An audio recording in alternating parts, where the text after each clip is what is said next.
बच्चों, कैसे हो आप सब? तो बच्चों आज अपन स्टार्ट करेंगे, बल्कि आज से अपन स्टार्ट करेंगे SBI PO 2024 प्रीलिम्स का क्रैश कोर्स। ठीक है, हम लोगों ने अपना कोर्स जो है वो हम लेके आ रहे हैं इसमें। तो बच्चों इसके अंदर हम लोग पूरा SBI PO प्रीलिम्स को लेकर सारा मैथ्स की जो भी चीज़ें हैं एप्टीट्यूड में, वो सारी चीज़ें हम डिस्कस करेंगे अकॉर्डिंग टू द प्रेफरेंस कि किस चैप्टर की कितनी प्रेफरेंस है और किसका यूज़ कितना ज़्यादा अपना आता है। ठीक है बच्चों, SBI PO का नोटिफिकेशन नहीं आया है, वी ऑल एग्री, लेकिन ये नोटिफिकेशन आएगा, ये 100% है और हो सकता है रीसेंट टाइम्स में ही कभी भी ये नोटिफिकेशन आ जाए। हमें नोटिफिकेशन का वेट नहीं करना है क्योंकि 20 to 25 डेज का गैप हमें तब से मिल जाएगा। बट अगर और 15 दिन बाद भी नोटिफिकेशन आता है तो हमें अप्रोक्स 1.5 महीने, सवा महीने से 1.5 महीने मिलेगा नोटिफिकेशन के लिए। ठीक है और एग्जाम के लिए तो हमें प्रिपरेशन आज से ही स्टार्ट करनी है बच्चों। तो हम लोग सबसे पहला चैप्टर परसेंटेजेस का अपना स्टार्ट करेंगे बच्चों। बहुत इंपॉर्टेंट चैप्टर है और आप सब लोग सब जानते हो कि इसकी वेटेज कितनी है और इसमें इंपॉर्टेंट चीज़ें कितनी होती हैं। देखो सबसे पहले बच्चों अपन कुछ फॉर्मूलेज होते हैं, लेकिन ना ये फॉर्मूलेज को करने से पहले मैं आप लोगों को परसेंटेजेस में कुछ बहुत बेसिक्स से स्टार्ट करता हूँ। क्रैश कोर्स का मतलब ये नहीं है कि मैं सिर्फ आपको क्वेश्चंस कराऊंगा, मैं आपको बेसिक्स भी समझाऊंगा क्विकली। थोड़ा एक सॉर्ट ऑफ रिवीजन टाइप का ये अपना कोर्स होगा। ठीक है बच्चों, देखो परसेंटेजेस में सबसे इंपॉर्टेंट अपना होता क्या है, परसेंटेजेस को फाइंड आउट करना। ठीक है, परसेंटेजेस को फाइंड आउट करना।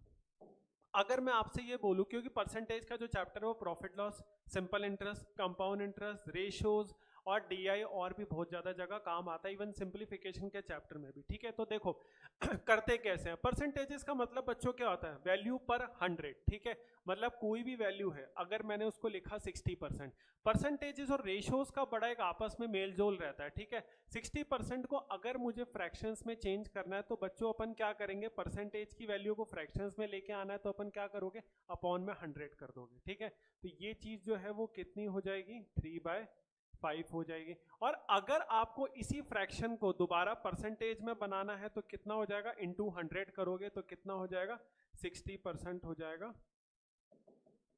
ठीक है, ये चीज इसके अंदर अपनी हो जाएगी। ठीक है, तो ये क्या होता है, परसेंटेजेस को फ्रैक्शंस में चेंज करना, फ्रैक्शन को परसेंटेजेस में चेंज करना। ठीक है, एक छोटा सा एग्जांपल और ले लेते हैं। कुछ भी वैल्यू हुई बच्चों, फॉर एग्जांपल 34% हुआ, तो 34% को आपको फ्रैक्शंस में चेंज करना है तो ये 34/100 हो गया। ठीक है, आप इसको कैंसल आउट कर लीजिए, 17/50 ये हो गया। और 17/50 को अगर आप फिर से परसेंटेजेस में लाओगे तो इंटू 100 करोगे, 2 टाइम्स, ये हो जाएगा 34। ये तो हुई है एक बहुत बेसिक से सिंपल सी चीज कि परसेंटेजेस को रेशियोज में या फ्रैक्शंस में, फ्रैक्शंस को परसेंटेजेस में, वाइस वर्सा ये काम कैसे करते हैं। ठीक है अब आती है बच्चों सबसे इंपॉर्टेंट चीज इसके अंदर कि अपन परसेंटेजेस फाइंड आउट कैसे करें किसी नंबर का। देखो फॉर एग्जाम्पल 20% ऑफ मैं 130 लेके चलता हूँ। आप सब कह दोगे सर इसको 20/100 इंटू 130 लेके कर सकते हैं। ठीक है, एक परसेंटेज निकालने का मेथड ये होता है। ठीक है, वो बिल्कुल सही है, लेकिन अभी तो 20% 1/5 के भी बराबर होता है। ठीक है, आप वो भी कर सकते हो 1/5 ऑफ 30। लेकिन अगर मैंने आपको ऐसा नंबर दे दिया जो फ्रैक्शंस में आप लोगों को लर्न नहीं है तो फिर क्या करोगे। मान लो मैंने आपको 20 की जगह 22% दे दिया, फिर आप क्या करोगे, 22/100 इंटू 130। ठीक है, एक 0 से 0 कट जाएगा तो आपको 22 को 13 से मल्टीप्लाई करके डिवाइडेड बाय 10 करना पड़ेगा। ठीक है, अगर मैं ये कहूं कि मैं इसका आंसर ओरली निकालना चाहूं बिना कुछ लिखे तो कितना हो जाएगा, इसका आंसर हो जाएगा 26 एंड 2.6 28.6। अब ये मैंने कैसे किया, देखो आप लोगों को कैलकुलेशन ऐसे ही करनी पड़ेगी। ठीक है, मैं बहुत ज्यादा कैलकुलेशन के इन डेप्थ में ना जाकर सिर्फ परसेंटेज की इंपॉर्टेंट कैलकुलेशन ले रहा हूँ, फिर फॉर्मुले से होते हुए अपन क्वेश्चंस पे आएंगे। ठीक है, इसलिए ना आप लोग बच्चों लेक्चर को पूरा देखना है ना, वरना बीच में से स्किप करोगे, छोड़ोगे तो कुछ समझ नहीं आएगा। मैंने क्या किया बच्चों, ये जो 22% होता है बेसिकली अपने को इसका 10% और 2% के हिसाब से देखना होता है। मैंने सीधा सीधा था इसका 20% निकाला एंड 2% निकाला, दोनों को ऐड कर लिया। तो इसका 20% कितना हो जाएगा बच्चों, 26, 2% कितना हो जाएगा 2.6, दोनों को ऐड किया कितना है 28.6। किसी भी नंबर का ये जो 130 है, ठीक है, इस 130 का 10% कितना हो गया 130। ये नंबर खुद 100% है, 130 10% सॉरी 13 हो जाएगा, 1% कितना हो जाएगा 1.3 हो जाएगा। ये चीज आपको याद रखनी है। ये सिंपल सी बात है कि कोई भी नंबर अपने आप में कंप्लीट 100% होता है। अगर एक जीरो इधर से हटाया, 100 का 10 किया तो उधर से एक जीरो हटा दो, अगर जीरो नहीं है, फॉर एग्जांपल ये 135 है तो 13.5 हो जाएगा, कोई प्रॉब्लम नहीं है उसमें। पॉइंट के बाद जीरो नहीं लगाते हैं, लेकिन नॉन जीरो नंबर को अपने को लिखना पड़ता है। और 1% है तो यहाँ पर आपका एक और जीरो इधर से खिसक के 1.3 हो जाएगा, ठीक है। तो ये चीज हमें हमेशा आपकी होती है और यही चीज हमें इधर फॉलो करनी है। फॉर एग्जाम्पल एक एग्जाम्पल और लेते हैं बच्चों, फिर अपन फॉर्मुलेस पर आएंगे। अगर मैं ये कह दूं कि मुझे 34% फाइंड आउट करना है 170 का, ठीक है, 34% फाइंड आउट करना है 170 का, तो कितना करोगे? 10% 170 का, 17, 17 इंटू 3 51, 51। बच्चों टेबल्स लर्न कर लेना, इंपॉर्टेंट चीज, 1 से लेकर 30 तक के टेबल्स लर्न करना, ठीक है, वो मत स्किप करना। और उसके बाद 4% ये हो जाएगा आपका 6.8, 51 प्लस 6.8 59.8, ये आपका आंसर हो जाएगा, खत्म, दैट्स इट। ये चीज आपको करना है। तो देखो ये कितना आपको जो है, सॉरी 57.8, सॉरी बच्चों 57.8 इसका आंसर हो जाएगा, ठीक है। कितनी इजी सी चीज आई, कुछ हर था इसमें दिक्कत? तो इस तरीके से आप लोगों को परसेंटेज फाइंड आउट करना है। अगर आप लोगों को कुछ फिक्स वैल्यूज हैं जो कि मैं अभी आप लोगों को बताऊंगा, 20%, 25%, 33, 1/3%, तो आप डायरेक्ट फ्रैक्शंस का यूज करो, ठीक है, उसमें तो कोई प्रॉब्लम नहीं है। 37.5% जो कि 3/8 होती है, 62.5% 5/8 होती है, तो ठीक है। लेकिन अगर नहीं है तो फिर आप इस तरह से परसेंटेज फाइंड आउट कर सकते हैं, ठीक है। एक लास्ट एग्जांपल लेते हैं, फिर अपन नेक्स्ट फॉर्मुलेस पे आएंगे। देखो 62% ऑफ 240। अब बच्चों इसको आप क्या कर सकते हो, इसको कई बार आप ऐसे भी कर सकते हो कि आपने इसको 50% में ब्रेक कर लिया, या 24 इंटू आपने 6 कर लिया, तो 24 इंटू 6 कितना होता है बच्चों? 144, ठीक है। मतलब ये हो गया आपका इस नंबर का 60%, और 2% हो जाएगा आपका, 10% हो जाएगा, ये हो जाएगा 4.8, तो और ये अपना था 2%, तो ये बच्चों कितना हो जाएगा? 148.8, ये आपका आंसर हो जाएगा, ठीक है, क्लियर रही? इसमें कोई दिक्कत? तो इस तरीके से बच्चों परसेंटेजेस फाइंड आउट करते हैं। ये फाइंड आउट करना सीख लेना बच्चों के, एक्सट्रीम इंपॉर्टेंट है। सर्कुल आपके पाईग्राफ डीआई, मतलब जो सर्कल में आते हैं आपका पाईग्राफ डीआई, उसके लिए, ठीक है। और परसेंटेजेस का चैप्टर, प्रॉफिट एंड लॉस का chapter, simple interest, compound interest, mixtures and alligations, हर जगह आपको ये वाला मेथड जो काम आएगा, ठीक है। जैसे जैसे अपनी क्लासेस आगे बढ़ेंगी आप लोगों को लेक्चर्स मिलेंगे, आप लोग उसका यूज देखते जाओगे इसमें, ठीक है। चलो अब आते हैं अपन फॉर्मुलेस पर। देखो एक बार अपन क्विक रिव्यू देख लेते हैं बच्चों फॉर्मुलेस का, क्योंकि फॉर्मुलेस का भी यूज है और ये कई जगह काम आते हैं। देखो पहला होता है बच्चों केस ऑफ सक्सेसिव चेंज, ठीक है। सक्सेसिव चेंज, सक्सेसिव चेंज का मतलब होता है कि कोई भी चीज चेंज के बाद चेंज हो रहा है। मतलब सपोज करिए कोई वैल्यू अगर 100 है, ठीक है, मैं उसको एग्जांपल से अगर समझाऊं, कोई भी वैल्यू अगर 100 है तो मैंने उस वैल्यू को 20% से इंक्रीज कर दिया, तो वो बच्चों कितना हो जाएगा? 120। उसके बाद मैंने उस वैल्यू को 30% से इंक्रीज कर दिया, तो वो वैल्यू कितना हो जाएगा? 120 पे 30% लगेगा। ध्यान रखना 20 + 30 डायरेक्ट ऐड मत करना। 120 पे 30% लगेगा तो वो कितना हो जाएगा? 120 पे 30%। देखो आ गया चीज का यूज। अब आपको यहाँ 30/100 इंटू 120 नहीं करना, यहाँ पर आपको 30% निकालना है 120 का। कैसे? 10% निकाल के। 10% कितना होता है 120 का? 12। 30% के लिए इंटू 3, तो 12 इंटू 3 36। तो ये कितना हो जाएगा? 156 फाइनल वैल्यू। एफ मतलब फाइनल वैल्यू, और ये हो जाएगा ओरिजिनल वैल्यू। तो 100 की वैल्यू कितनी हो गई? एक 56 से हो गया। इसका मतलब ये आपका कितना इंक्रीज हो गया? 56%, क्योंकि 100 पे इंक्रीज हो रहा है 56 की वैल्यू, तो 56% इसका इंक्रीज अपना आ जाएगा। क्लियर है बच्चों? आया समझ में किस तरीके से आपको ये चीज करना है? तो ये तो होता है एक बेसिक चीज, है ना। सक्सेसिव मैंने आपको बताया, जरूरी नहीं है कि आप दोनों इंक्रीज है, दोनों डिक्रीज भी हो सकते हैं, एक इंक्रीज एक डिक्रीज भी हो सकता है। इसी सेम चीज को अपन यूज करते हैं फॉर्मूले से। इससे देखो यहाँ पे मैंने लिख रखा है x + y + xy/100। अगर x एंड y दोनों इंक्रीज होते हैं, x एंड y दोनों डिक्रीज होते हैं, तो x + y - xy/100। आप लोग भैया कंफ्यूज मत होना बच्चों, क्योंकि x + y - xy/100, एक प्लस एक माइनस आता है, दोनों डिक्रीज में। जब एक इंक्रीज एक डिक्रीज होता है तो x - y - xy/100 आता है, जिसके अंदर ध्यान रखना बच्चों x हमेशा परसेंटेज इंक्रीज होता है। भले चाहे वो न्यूमेरिकली वैल्यू छोटी हो या बड़ी हो, उससे फर्क नहीं पड़ता। अगर मान लो मैं ये कह दूं कि 30% इंक्रीज हो रहा है, ठीक है, और 20% डिक्रीज हो रहा है, 20% डिक्रीज है, तो इसकी वैल्यू बच्चों 30 माइनस 20,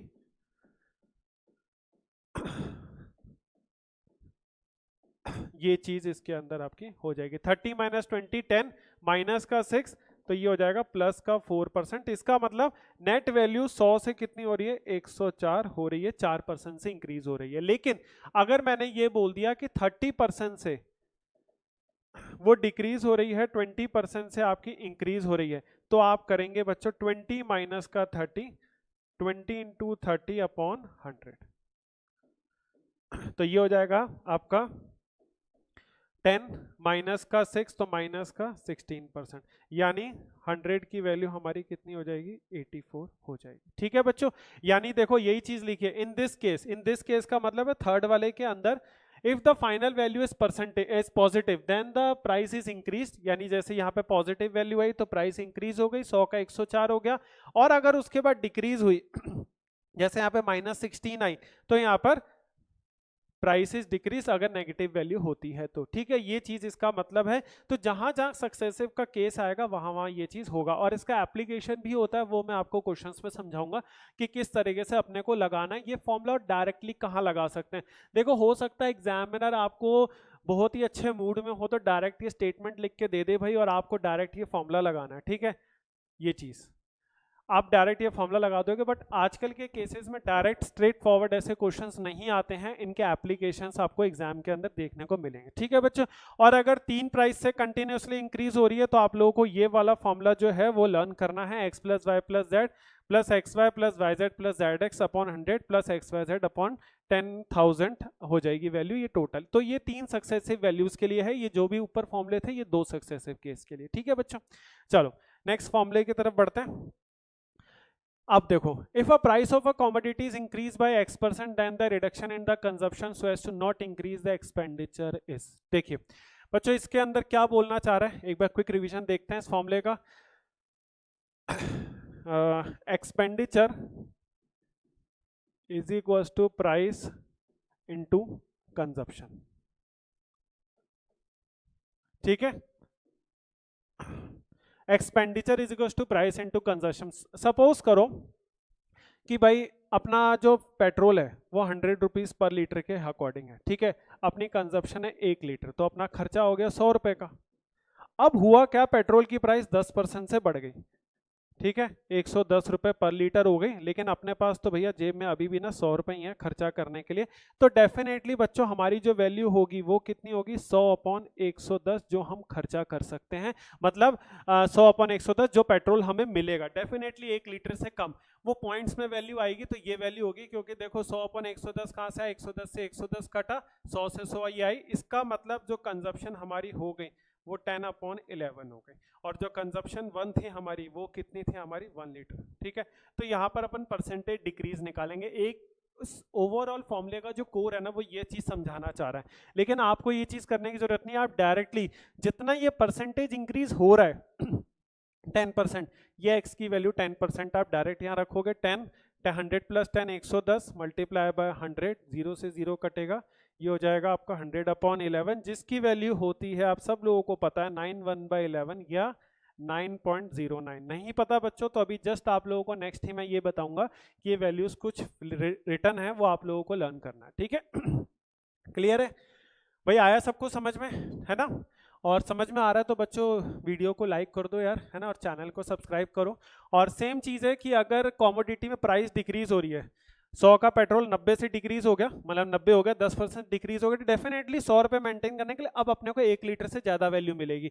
तो ज़्यादा कितनी मिलेगी वो चीज़ आपको इसमें बतानी है। तो अगर गिवन वैल्यू इंक्रीज है तो ये वाला फॉर्मूला लगा दो, गिवन वैल्यू डिक्रीज है तो ये वाला फॉर्मूला लगा दो। ठीक है, अगेन इस फॉर्मूले का अपन एप्लीकेशन अभी थोड़ी देर में समझेंगे, और आने वाली क्लासेस में मैं समझाऊंगा आप लोगों को। ठीक है चलिए अब देखो इस चीज का बच्चों आप लोगों को स्क्रीनशॉट आप लोग ले सकते हैं, है ना, इसको आप लोग अपने नोटबुक में अपने कॉपी में नोट डाउन कर लेंगे, नोट्स वाली कॉपीज में। ये वैल्यूज आप लोगों को बच्चों लर्न करनी ही है, ये एक्सट्रीम इंपॉर्टेंट वैल्यूज हैं। इसका कैसे यूज है, क्या यूज है, चलो थोड़ा सा देख लेते हैं।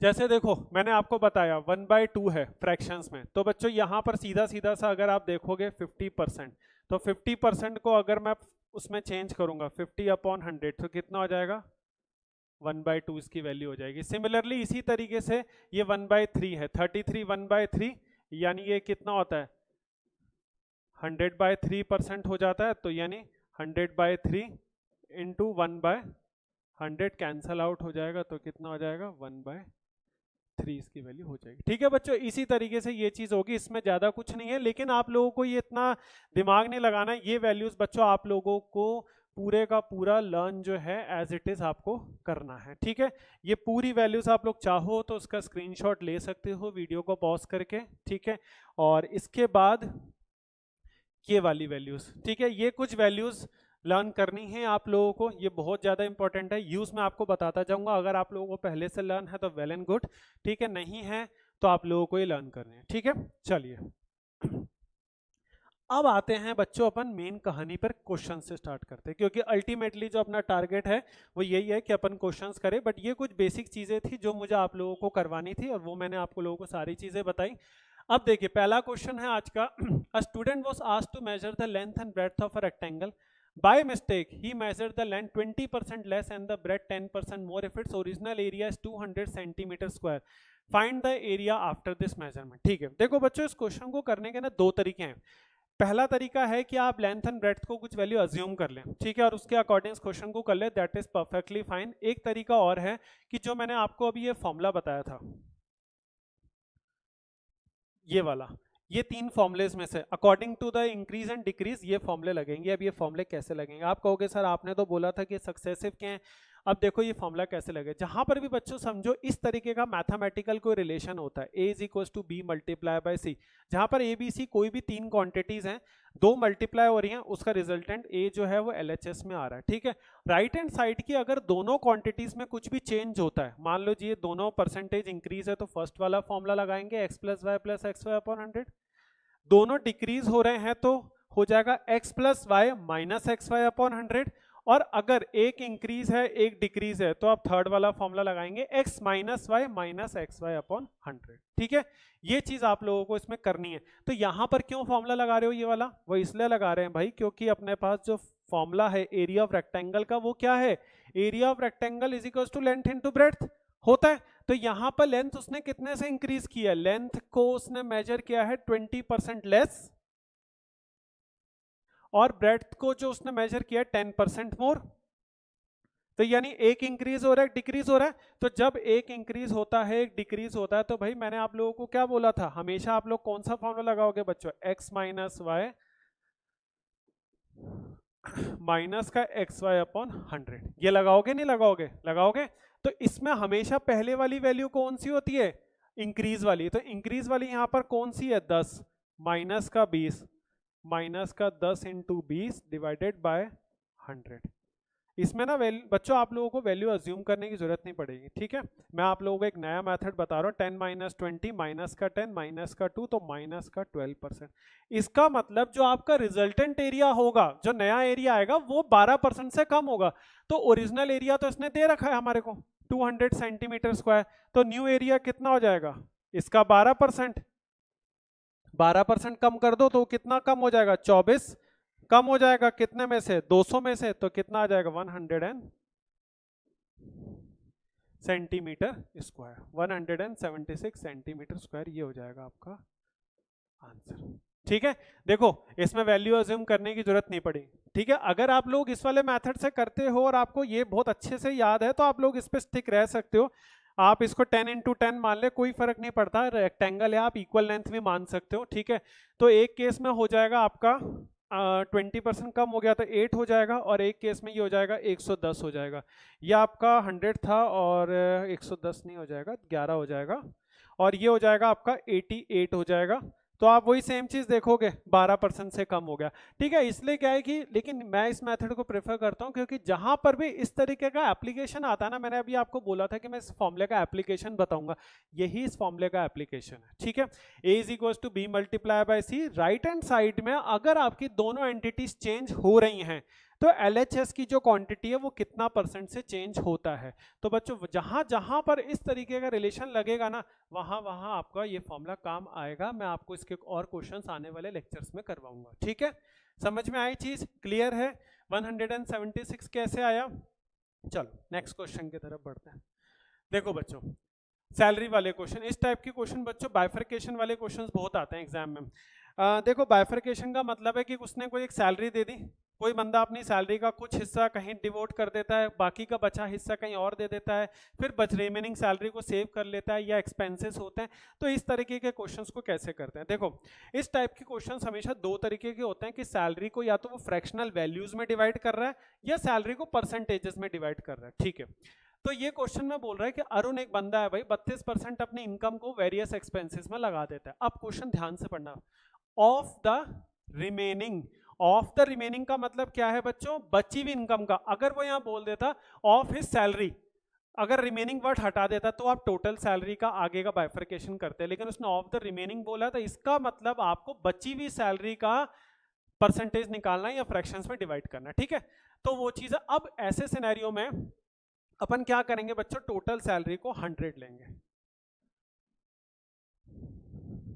100 इसलिए लेते हैं बच्चों, सबसे पहली बात अपन ना, एक तो ये चीज याद रखो कि जब अपन बहुत ऑर्थोडॉक्स मेथड्स पढ़ते हैं ना, old method, traditional methods, percentage, profit loss के, तो वहाँ हर चीज बच्चों को सिखाई जाती है लेट दिस बी एक्स। अपन 100 लेके करेंगे क्योंकि 100 लेके वैल्यू इजी रहती है। 100 एक स्टैंडर्ड वैल्यू है, ठीक है, इसलिए अपन 100 लेते हैं। उसके बाद इसका 32%। अब देखो जब भी स्टार्टिंग वैल्यू डिवाइड करे उस इनकम की, तो हमेशा अगर स्टार्टिंग वैल्यू परसेंटेज में डिवाइड कर रहा है, मतलब जैसे ये 32% है, अगर ये बोल देता है कि ये पर्टिकुलर फ्रैक्शन है, तो फिर अपन वैल्यू को कुछ और लिखते हैं 100 की बजाय। लेकिन अगर यहाँ पर बोल रहा है 32%, तो आप यहाँ पर 100 लेके चलो, तो 32% हो गया वेरियस एक्सपेंसेस में, बच कितनी गई 68 रिमेनिंग, रिमेनिंग या रेस्ट कुछ भी लिख लो। अब he spends 1/4 on her brother, ठीक है, 1/4 इसका गया ब्रदर पे, तो 1/4 बच्चों कितना हुआ 17 हो गई, ठीक है। अब देखो while 9/17 on her sister, इसने 9/17 लिखने से पहले ऑफ द रिमेनिंग तो नहीं बोला, मतलब 9/17 भी इसने 68 का ही लिया है, तो 9/17 भी अगर 68 का होगा तो 9/17 68 का हो जाएगा बच्चों, कितना हो जाएगा 4 9 4 36, ठीक है। सिस्टर पे हो गया 17 + 36 हो गया 53, बच कितना गया 15। और इसने यही चीज बोली है, and remaining keeps as the saving, remaining जो है जो 15 है वो उसको वो एज अ सेविंग रख देता है, ठीक है। तो यानी उसने 68 की इनकम का 17 गया ब्रदर को, 36 गया सिस्टर को, विच इज 9/17, एंड 68 में से जो रिमेनिंग बचा 36 + 17 माइनस किया उसको 68 में से, तो 15 अपना सेविंग आ जाएगा, ठीक है।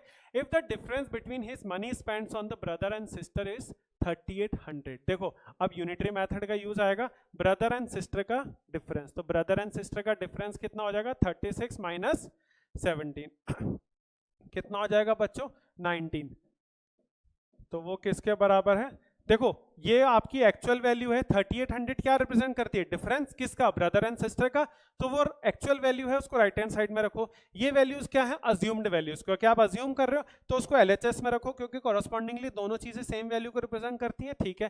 फाइंड आउट क्या कर रहा है अरुण की सेविंग्स, अगर टोटल इनकम पूछता तो यहाँ 100 लिख देते, सेविंग्स पूछ रहा है तो यहाँ 15 लिख दो, तो 3800 इनटू इन दोनों को मल्टीप्लाई करोगे, ठीक है, इन दोनों वैल्यूज को, ये आती है नीचे डिनोमिनेटर में, इसको कहते हैं यूनिटरी मेथड। 19 डायरेक्टली घटा 38 से, और ये आ जाएगी बच्चों 3000, ठीक है। और उनकी जो सेविंग्स है वो आ जाएगी अपनी यहाँ पर 3000 आ जाएगा, 3000 विल बी द आंसर। समझ में आया चीज, क्लियर हुआ, ठीक है, मजा आया क्वेश्चन को करने में। ये डायग्राम एक रफली बना लेना, ठीक है, पूरा आपको फेयर डायग्राम बनाने की जरूरत नहीं, जस्ट एक छोटा सा रफ डायग्राम बना लेना, वहां पर मेन आपके लिए काफी है, आपको समझ में आ जाएगा कि कौन सी वैल्यू कहाँ बाइफरकेट हो रही है। ये एक थोड़ी हैबिट डाल लेना इस तरीके का एक ट्री डायग्राम बनाने में, ठीक है। तो इससे ना आपको बच्चों क्या होता है वैल्यूज इजिली दिख जाती, विजुअलाइज हो जाती है कि कहाँ क्या वैल्यूज हो रही है, ठीक है। चलो इसी टाइप का ना एक सैलरी वाला क्वेश्चन अपन और करते हैं, लेकिन यहाँ पर देखो जो मैं केस बोल रहा था ना कि वैल्यू अगर फ्रैक्शंस में आ रही है इंस्टेड ऑफ परसेंटेजेस तो क्या करोगे। यहाँ पर बोल रहा है एक मैन अपनी 1/4 इनकम का वाइफ को दे देता है, 2/3 ऑफ द रेस्ट मनी अपने एल्डर सन को देता है, 1/6 of the rest money to his younger son. अगर वो 1000 रुपये सेव करता है, in the end find out his income. ठीक है, तो देखो भाई होने क्या वाला है, अब यहाँ पर एक बंदा अपनी इनकम को डिवाइड कर रहा है 1/4, 2/3 और 1/6 में। ठीक है, मतलब 1/4 है, उसके बाद रिमेनिंग इनकम को। अब ना कभी कभी क्या होता है बच्चों, जब अपन फ्रैक्शंस में डिवाइड करते हैं ना, इनिशियल वैल्यू 100 को डिवाइड नहीं करती। यहाँ पर तो 1/4 है तो 75 हो जाएगा, ठीक है, लेकिन कभी कभी ना ये दे रखा होता अगर 1/4 की जगह 1/3, तो क्या करते, फंस जाते। क्यों फंस जाते, क्योंकि 100 का 1/3 तो 100/3 होता है, विच इज 33.33। तो ऐसे सिनेरियो में ना आप हमेशा एक काम करो बचने के लिए, जब भी ध्यान से सुनना, एक परसेंटेज, एक वैल्यू को मल्टीपल फ्रैक्शंस में डिवाइड करना हो, आप उन फ्रैक्शंस के डिनोमिनेटर्स को देखो, 3, 4 और 6, इनका बच्चों ले लो एलसीएम, तो वो सारी फ्रैक्शनल वैल्यूज से कट जाएगा। 4, 3, 6 का एलसीएम कितना होता है, 12। तो आप टोटल इनकम को कितना ले लोगे यहाँ पर, 120, मतलब एक आगे जीरो लगा लो जस्ट। ठीक है, कैलकुलेशन को इजी करने के लिए। तो ये टोटल कितनी हो जाएगी बच्चों, यहाँ पर 120 आपकी हो जाएगी। इसका 1/4 यानी हो गया 30, ये किसको दे देता है, वाइफ को। बची कितनी, 90। इसका 2/3, इसका 2/3 उसने किसको दे दिया, 60। ठीक है, 60 हो गया, और ये किसको दे दिया, एल्डर सन को। और इसका कितना बचा, 30। 30 का कितना हो गया, 1/6, 1/6 हो जाएगा 5, बचा कितना, 25। ठीक है, तो ये 25 क्या हो गया बच्चों, ये 25 हो जाएगी अपनी सेविंग्स, यानी 25 हो जाएगा आपका 1000 के बराबर, तो 120 हो जाएगा आपका। 120 मानना बच्चों, क्योंकि टोटल इनकम पूछ रहा है। 1000 इंटू 120, 25, ये जाएगा 40, 40 इंटू 120, ये हो जाएगा 4800, 4800 ये आ गया आपका आंसर। इस टाइप का मैं आपको एक क्वेश्चन वर्क करवाऊंगा, है ना, अगले लेक्चर में, जहां पर ना वो बंदा फंसेगा। मतलब आप अगर ये वैल्यू नहीं मानोगे ना, 100 लेके आप फंस जाओगे। यहाँ पर आप निकल जाते, क्योंकि 100 का 1/4 होता है 25, ठीक है, और 25 75 रिमेनिंग बचा, तो 75 का भी 2/3 जो होता है 50 होता है। ठीक है, रिमेनिंग होता है 25। देखो फंस गए, आगे फंसोगे, तो 25 का 1/6 हो गया, 25 का 1/6 नहीं आता, मतलब पॉइंट्स में आएगा। ठीक है, तो इसलिए, लेकिन यहाँ पर अपनी कोई भी वैल्यू जो थी ना, ये वाली और ये वाली, और ये जो 5 बची, ठीक है, ये सारी की सारी वैल्यूज, ये देखो कोई भी वैल्यू अपनी इसमें फ्रैक्शंस में नहीं आई। बच्चों ध्यान रखना, हमेशा अगर कैलकुलेशन फास्ट करनी है ना, तो फ्रैक्शंस को जितना अवॉइड कर सकते हो ना, 100% तो नहीं कर सकते, लेकिन जितना अवॉइड कर सकते हो ना, अननेसेसरी कैलकुलेशन से अवॉइड करना, क्योंकि फ्रैक्शंस आप लोगों को फंसा देगी। ठीक है, कैलकुलेशंस के अंदर ये चीज ध्यान रखना।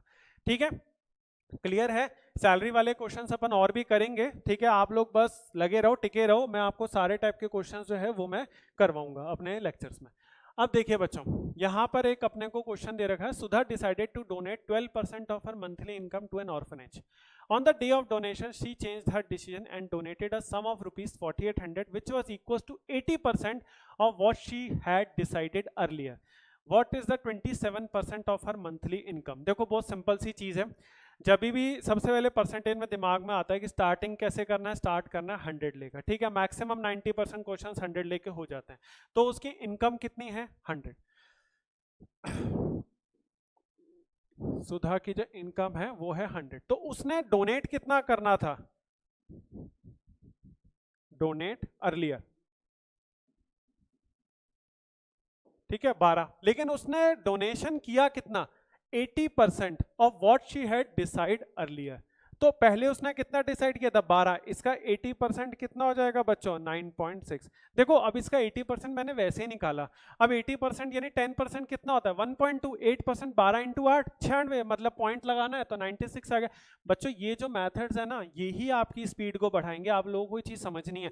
अनटिल अनलेस आप अपनी कैलकुलेशन पे वर्क नहीं करोगे ना, कोई भी ट्रिक आपका एग्जाम में क्वेश्चन जल्दी नहीं करा सकती, आपके अटेम्प्ट्स नहीं बढ़ा पाएगी मैथ्स में। ठीक है, तो ये हो गया 9.6। अब उसने जो एक्चुअल वैल्यू डोनेट की ना वो 4800 थी, यानी 9.6 भी डोनेशन का अमाउंट था करंट वाला, और 4800 भी डोनेशन का अमाउंट था। उसको पूछ क्या रहा है, 27% ऑफ हर मंथली इनकम, तो 27%, 4800 इंटू 27 डिवाइडेड बाय 9.6 इंटू 10 कर दो, पॉइंट हटेगा क्योंकि 96 5 टाइम्स जाएगा 50, 27 5 135, 2 जीरो लगाओगे 13,500 सुधा की इनकम का 27% आएगा। देखो कितना आसानी से आ गया, था कुछ इस क्वेश्चन में, कुछ भी है ना बच्चों। हो सकता है आप लोगों को अगर किसी का पढ़ रखा हो ना तो आजकल लेवल थोड़ा इजी लगे, ठीक है।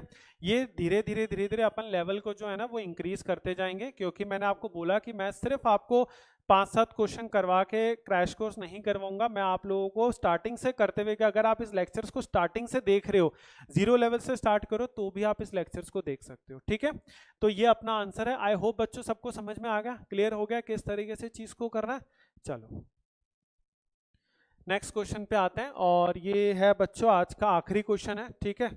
मैंने आप लोगों को कहा था लेक्चर को बहुत ज़्यादा लेंदी रखिए, उसको आप लोगों को वो नहीं करेंगे, थोड़े थोड़े लेक्चर्स में रखेंगे, और उसके बाद फिर आप लोगों के लिए रिविजन्स के लिए भी हम लोग बहुत अच्छी चीज़ लेके आएंगे। डेली 2 से 3 शॉर्ट्स हम लोग रिलीज करेंगे, जिसमें आप लोगों की पढ़ी हुई ही चीज़ों का रिविजन होता रहेगा बच्चों, ठीक है। जो क्वेश्चन हमने पढ़ाए उसी टाइप के और क्वेश्चन को हम लोग शॉर्ट फॉर्म में आपके रिविजन करवाएंगे, ठीक है। चलिए अब ये बोल रहा है out of the total students 100/3 are in the hostel and remaining are in the hostel B, ठीक है। नंबर ऑफ स्टूडेंट्स नहीं दे रखे हैं, कितने हॉस्टल है और हॉस्टल बी में टोटल बच्चे हैं। 20 स्टूडेंट्स हॉस्टल बी से शिफ्ट करके हॉस्टल ए में ट्रांसफर किए गए, तो हॉस्टल ए में जो बच्चे हो जाते हैं वो टोटल स्ट्रेंथ का 50% बन जाते हैं, ठीक है। ट्रांसफर हुए, एक्स्ट्रा ऐड नहीं हुए। If 20 students from the hostel A are shifted to hostel B, मतलब ये कह रहा है कि हॉस्टल बी से ए में ट्रांसफर करने की बजाय अगर हाँ ए से बी में किए जाएं तो अब उसके अंदर कितना होगा, क्योंकि देखो ये जो केस है ना 20 वाला students from hostel A to hostel B, वो इसके आगे का केस नहीं है। मतलब अगर इसके आगे का केस होता तो वही आप बी से 20 बच्चे उठा के ए में लेकर गए, ए से दोबारा 20 बच्चे उठा के बी में ले आए, तो वो तो बात तो वही हो जाती, तो आंसर तो इसका सीधा सीधा सा 33.33 आ जाता है। लेकिन ऐसा नहीं है, ये मत करना, क्योंकि देखो कंफ्यूज करने के लिए आंसर 33 पॉइंट दे रखा है, जो कि ये एक नया केस है। नया केस के लिए आपको वैल्यूज निकालनी ही पड़ेंगे। तो आप क्या करोगे, देखो आप ना अब यहां पर देखो एक चीज 100/3 है, 100/3 मतलब 1/3, मतलब ऐसी वैल्यू लो जो आपका टोटल स्ट्रेंथ 3 से डिवाइड होती है। तो 100 की वैसे तो बहुत वैल्यूज हैं, आप 90 ले लो, ठीक है, टोटल स्ट्रेंथ ए प्लस बी के अंदर, तो ये आपका 90 हो गया। अब 90 के अंदर 1/3 कितना हो गया बच्चों, 30, और 2/3 कितना हो जाएगा, ये हो जाएगा आपका 60, ठीक है। ये चीज आपका हो जाएगा किसके अंदर, हॉस्टल ए के अंदर एंड हॉस्टल बी के अंदर। अब क्या होगा बच्चों इसके अंदर, उसने ये बोला 20 स्टूडेंट्स हॉस्टल बी से हॉस्टल ए में शिफ्ट कर दिए। देखो अब एक चीज ध्यान रखना, जब आप वैल्यूज को अज्यूम करो ना, अगर आप इसमें 20 लिख के आप सोच रहे हो कि ये 40 हो जाएगा, तो बच्चों ये काम बिल्कुल मत करना। ध्यान रखना जब आप कोई वैल्यू को अज्यूम करते हो ना, और जो वैल्यू क्वेश्चन में गिवन होती है, जो गिवन वैल्यू है ना क्वेश्चन में, वो आप मर्जी से चेंज नहीं कर सकते, वो क्वेश्चन में एग्जामिनर ने फिक्स दी है। आप तो ये वैल्यू को 90 की बजाय 120 मान लो, तो फिर आपका तो इस हिसाब से बी का वैल्यू बढ़ जाएगी, ठीक है। तो इस हिसाब से आपको देखना होता है, कभी भी अज्यूम्ड वैल्यू में से गिवन वैल्यू या गिवन वैल्यू में से अज्यूम्ड वैल्यू माइनस नहीं होती है या प्लस नहीं होती है, ये चीज आप लोग ध्यान रखना। तो ये वाला जो केस है ना, ये कभी नहीं होगा इसमें, ठीक है। बस आप इसको यहाँ पे 20 लिख दो और यहाँ पे प्लस का 20 लिख दो, तो ओवरऑल 90 का यहाँ पर कितने बच्चे हो गए, 45, और यहाँ पर कितने हो गए, 45। क्यों, क्योंकि उसने बोला था कि 20 ट्रांसफर करने के बाद जो हॉस्टल ए के अंदर बच्चे हैं वो कितने हो जाएंगे, टोटल स्ट्रेंथ का 50%। तो टोटल स्ट्रेंथ 90, क्योंकि शिफ्टिंग हो रही है, मैंने बोला था कोई नए बच्चे तो आ नहीं रहे, तो ये 45 आपका हो जाएगा, ठीक है। तो अब क्या करोगे, अब आप एक चीज में दिमाग लगाओ, देखो पहले कितने बच्चे थे, 30, अब कितने हो गए, 45। ये 30 भी आपका 90 का था, मतलब 1/3, और ये जो 45 भी इसी 90 का था। टोटल स्टूडेंट्स तो नहीं बढ़े ना, बढ़ते तब ये नहीं कर सकते थे, तब कुछ और जुगाड़ करते, ठीक है। 90 से हो जाएगा 45, कितने से बढ़ा, 15 से बढ़ा, कितने से बढ़ा, 15 से बढ़ा। तो यानी जब 15 से बढ़ा, वो कितने स्टूडेंट्स इंक्रीज हुए, 20 स्टूडेंट्स। टोटल स्टूडेंट्स कितने हैं यहाँ पर, 90। तो देखो यहां पर हो जाएगा, आप इसका इंटू 6 कर रहे हो, इंटू 6 टाइम्स, तो ये भी इंटू 6 टाइम्स हो जाएगा, तो ये कितना हो जाएगा 120। यानी एक्चुअल में जो टोटल स्टूडेंट्स हैं आपके पास वो कितने हैं 120। ठीक है, बस कहानी खत्म। तो 120 बच्चे हैं, यानी ये 40 हो जाएंगे, ये 80 हो जाएंगे। हॉस्टल ए के अंदर 40, हॉस्टल बी के अंदर 80। ठीक है, अब ऊपर वाला केस खत्म। अब आप ये देखो कि 20 स्टूडेंट जो है वो हॉस्टल ए से ट्रांसफर किए गए हॉस्टल बी के अंदर। तो यहां पर माइनस का 20, यहां पर आपका प्लस का 20, ये हो जाएगा 60, सॉरी ये हो जाएगा आपका 100, और ये हो जाएगा आपका 20। तो बच्चों 20 जो है वो 120 का कितना परसेंट है, 20 अपॉन 120 यानी 1/6। 1/6 की वैल्यू आपको पता है, 100/6 की वैल्यू कितनी होती है 16.67। आया समझ में, क्लियर हो गया कैसे करना है? तो ये है मजेदार क्वेश्चन। ठीक है, तो देखो मैंने अभी आप लोगों को बोला था कि 100 वैल्यू मानते हैं, लेकिन 100 के अलावा कभी कभी कुछ और वैल्यू भी मान सकते हैं। 3 वैल्यूज को मानते हैं, या तो 100 या 100 के अलावा कुछ और। जब दोनों वर्क नहीं करती हैं तो फिर या तो x लेकर या फिर फॉर्मूला लगा के कोई शॉर्टकट लगाता है। ठीक है, नहीं तो फिर कोई कुछ भी नहीं लगाना, फिर लास्ट ऑप्शन अपने पास होता है x लेके करते हैं, वेरिएबल लेके, जो कि मेंस के क्वेश्चन ज्यादा अपने इस तरीके के होते हैं। ठीक है, बट तो ये है, मैंने 90 क्यों माना। और सबसे बड़ी बात बच्चों, यहाँ आप कोई भी वैसी वैल्यू ले सकते हो जो 3 से डिवाइड होती है। आखिरी में जीरो लगाने के लिए मैं इसलिए बोलता हूँ क्योंकि जब जीरो होता है तो उसका 10% 20% निकालना इजी होता है। और बाकी उसके बाद आप 120 भी ले सकते हो, 150 भी ले सकते हो, any value which is divisible by 3। ठीक है, एंड उसके आखिरी में एक जीरो। ये बात ध्यान रखना आप लोग बस। ठीक है, जैसे मैंने इधर किया था सैलरी वाले क्वेश्चन में, यहाँ पर 436 12 एलसीएम था, मैंने इसके आगे एक जीरो लगा दिया था, तो ये 120 हो गया था। आप 12 ले लो, अब यहाँ पर 240 ले लो, 360 ले लो, कोई फर्क नहीं पड़ता, आखिरी में एक जीरो होना चाहिए और इन तीनों नंबर से डिवाइड होना चाहिए। तो ये चीज़ है। तो आई होप बच्चों आप लोगों को जो भी मैंने आज चीज़ पढ़ाई क्लियर हुई। ठीक है, ये परसेंटेज का स्टार्ट था। आने वाले लेक्चर्स में अपन परसेंटेजेस में और भी टाइप के क्वेश्चंस में इसमें लेके आऊँगा। ज़्यादा से ज़्यादा कोशिश करूँगा कि मिनिमम से मिनिमम लेक्चर्स के अंदर ज़्यादा से ज़्यादा आप लोगों को आउटपुट मिले।